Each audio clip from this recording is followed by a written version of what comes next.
मराठा आंदोलक मनोज जरांगे पाटलांची बीडमध्ये शांतता रॅली पार पडते. त्याच रॅलीसाठी महिलांचा देखील मोठा उत्स्फूर्त प्रतिसाद जे आहे ते पाहायला मिळाला आहे.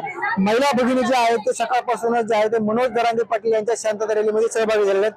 नेमकी त्यांची मागणी काय आहे मी तेच जाणून घेणार आहे. एकंदरीत जरांगे पाटलांच्या शांतता रॅलीमध्ये सहभागी झालेला काय नेमकी तुमचे उद्दिष्ट आहे, काय नेमकी तुमची मागणी आहे? आज आमची मागणी एकच आहे. 40 वर्षापासून हा लढा चालू आहे तरी या सरकारला जागी नाही. आज आम्ही एवढ्या वर्षापासून त्यांना सगळ्यांना निवडून दिलेलं आहे. सगळ्यांसाठी आम्ही रस्त्यावर उतरलेलो आहोत. मग ज्यावेळेस आमच्या लेकराबाळांची आता ही आहे त्यावेळेस आम्हाला आरक्षण मिळणं खूप गरजेचं आहे. आज 40 वर्षापासून जो लढा आहे तो आज शिवाजी महाराजांच्या नंतर आम्हाला मनोज दादा जरांगे पाटील हे मराठा योद्धा हे आम्हाला आज भेटलेले आहेत. त्याकरिता आमच्या सर्व मराठ्यांचं ते काळीज आहे. तर आम्हाला आमचा लढा जो चालू आहे तर आम्हाला या सरकारने लवकरात लवकर आरक्षण द्यावा. त्यासाठी आम्ही सर्व मराठा बांधव भगिनी सर्व मावळे एकत्र झालेलो आहोत. जर हे आरक्षण आम्हाला नाही दिलं तर आम्ही विधान परिषदला सर्व दाखवून देऊ त्या सरकारला की मराठा चीज ही काय आहे आणि हे आरक्षण आमच्या हक्काचंच आहे का आम्ही कोणाच्या ताटातलं घेत नाही आहोत. आम्हाला पहिल्यापासून कुणबी प्रमाणपत्र आहेतच. आम्ही काय नवीन मागत नाही आहोत. आम्हाला जे आहे ते आमचं आम्हाला आरक्षण द्या. आम्ही कोणाला द्या म्हणत नाही तुमच्या ताटातलं. आमच्या ताटातलं जे आहे तेच आमच्या ताटातलं आम्हाला द्या. हीच मागणी आमची आहे. आणि जी लाडकी बहीण योजना जी चालू केलेली आहे सरकारला ती आमची कळकळींची लाडक्या बहिणीची विनंती आहे. ज्यावेळेस लाठीचार्ज झाला आंतरवाली सराटीमध्ये त्यावेळेस आम्ही भगिनी दिसलो नाहीत का?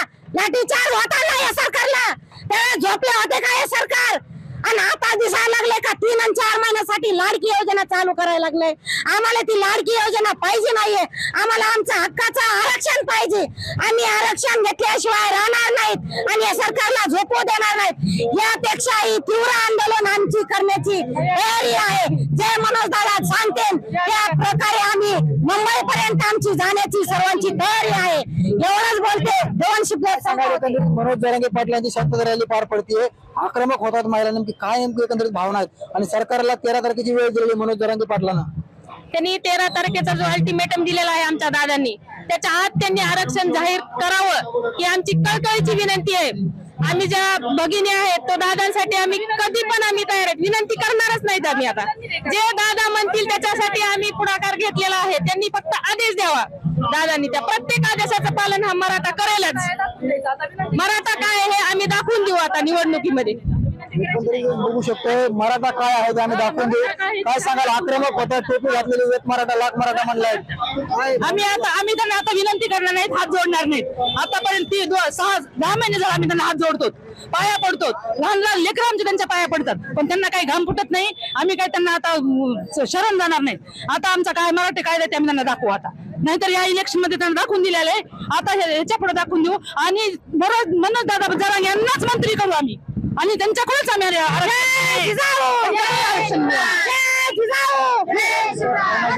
मराठा समाजातील महिला सहभागी झाल्या त्यांच्या या भावना आहेत. आणखी मी काही महिलांशी संवाद साधणार आहे. त्यांच्या काय भावना आहेत ते संवाद साधणार आहे. काय सांगाल? आक्रमक होतात, ढगू टोपी आहे, एक मराठा लाख मराठा आहे, कपाळावर देखील एक मराठा लिहिलेले. काय नेमकी भावना सरकारला? आम्हाला सरकारला एवढं सांगायचंय की आम्हाला ते आमचं हक्काचं आरक्षण आहे ते सरकारने आम्हाला देऊन टाकावं. मनोज दादा जे मागता येतं ते काही चुकीचं नाही किंवा ते कोणाचं मागून ओढून ताणून द्या म्हणत नाही. जे आमचं आहे तेच आम्हाला द्या म्हणतात. सरकारने एवढं करून आमच्या अपेक्षा पूर्ण कराव्यात. काय सांगाल? सहभागी झालेला काय मागणी नेमकी तुमची? आमची मागणी एवढीच आहे की ज्या मुलांना आई वडील नसतात किंवा ज्यांना वडील नाहीत त्या मुलांचं शिक्षण आरक्षणामुळे खंडित झाले आणि ते इथून पुढे तरी आरक्षण म्हटलं तर मागच्या पिढीला तरी त्याचा फायदा होईल. माझ्या स्वतः मुलाचं शिक्षण आरक्षण नाही म्हणून त्याचं लॉकडाऊन मुळे शिक्षणाला पैसा नव्हता म्हणून माझ्या मुलांनी शिक्षण सोडून कामाला चाललं.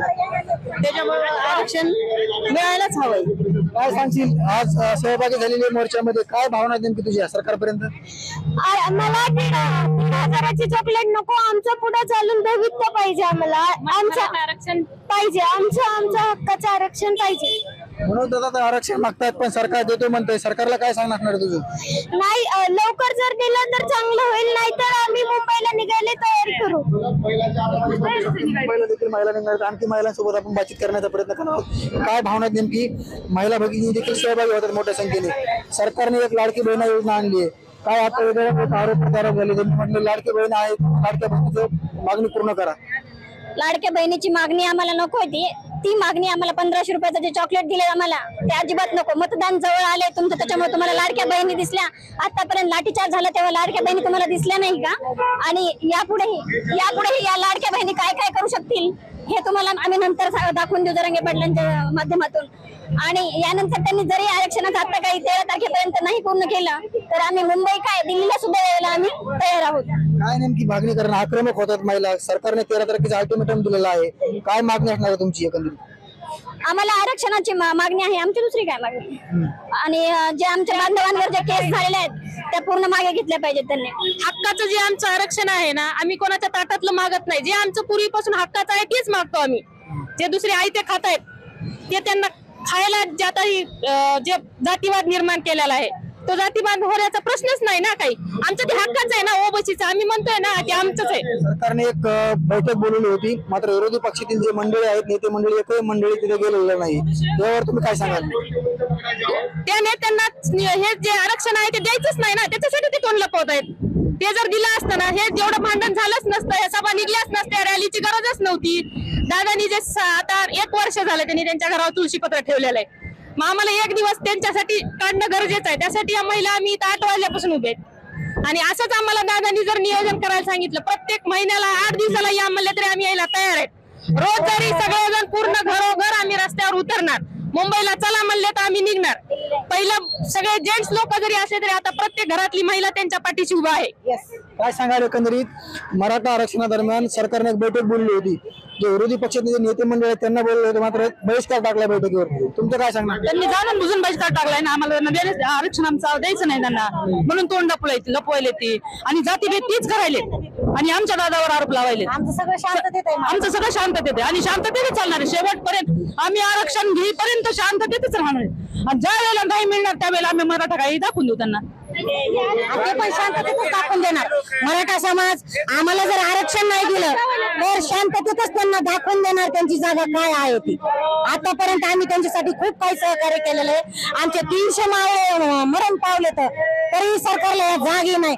असलं कसलं गेंड्याच्या कातड्याची त्यांचं काहीच आहे काय माहिती. आणि थोडं दुसरं एखादे ओबीसीचे एखादे जर बसले उपोषणाला तर त्यांच्यासाठी सगळं मंत्रिमंडळ तिथे येते. ज्यावेळेस आमचे जरांगे पाटलांचा बळी जायची वेळ यायला लागली तरी बी या सरकारला जागी नाही. आणि तिथे एक जण बसलं की लगेच त्यांना सगळ्यांना जागा आली होती का? त्यासाठी आम्हाला आरक्षण खूप गरजेचं आहे. पुढे भवितव्य लेकरा बाळांसाठी आम्हाला आमचं पिढी गेली जाऊ द्या, पण लेकरा बाळासाठी आम्हाला कुणबी प्रमाणपत्र सरसकट देण्यात यावं हीच आमची मागणी आहे आणि शांततेत मागणी आहे आमची. बघू शकतो की शांततेच्या मार्गाने सरकारला मराठा समाज काय आहे दाखवून देऊ. आणखी माझ्यासोबत महिला भगिनी त्यांच्याशी बातचीत करण्याचा प्रयत्न करणार आहे. काय सांगाल एकंदरीत रॅलीमध्ये सहभागी झालेला, काय भावना, कशामुळे सहभागी झालेला? मराठा आरक्षण भेटावं ह्याच्यासाठीच आहे, दुसरं काहीच नाहीये. काय सांगाल? रॅलीमध्ये सहभागी झालेला आहे, बगी टोपी आहे, काय सांगाल एकंदरीत? मराठा आरक्षण द्यावं सरकारने हीच कळकळीची विनंती आहे. शांततेत घेतले शांततेतच पार पाडावे एवढीच म्हणणं. नक्कीच बघू शकतो मनोज जरांगे पाटलांची बीड मध्ये जी आहे ती शांतता रॅली पार पडते. त्या शांतता रॅलीमध्ये सहभागी झालेल्या महिला आहेत. महिलांचं म्हणणं आहे की जोपर्यंत आमच्या मनोज जरांगे पाटलांची मागणी पूर्ण होत नाही तोपर्यंत आम्ही कुठल्याही प्रकारचं गप्प बसणार नाही. शांततेच्याच मार्गाने आम्ही आरक्षण घेऊ अशी देखील यांची भावना आहे. सरकारने वेळ काढूपणा करताय अशी एकंदरीत जी आहे ती यांनी मागणी केलेली आहे. मनोज जरांगे पाटलांची जी मागणी आहे ती लवकरात लवकर पूर्ण करण्यात यावी अशी रॅली जी आहे ते महिला भगिनींची मागणी आहे. मुंबई तकसाठी मी योगेश काशीद, बीड.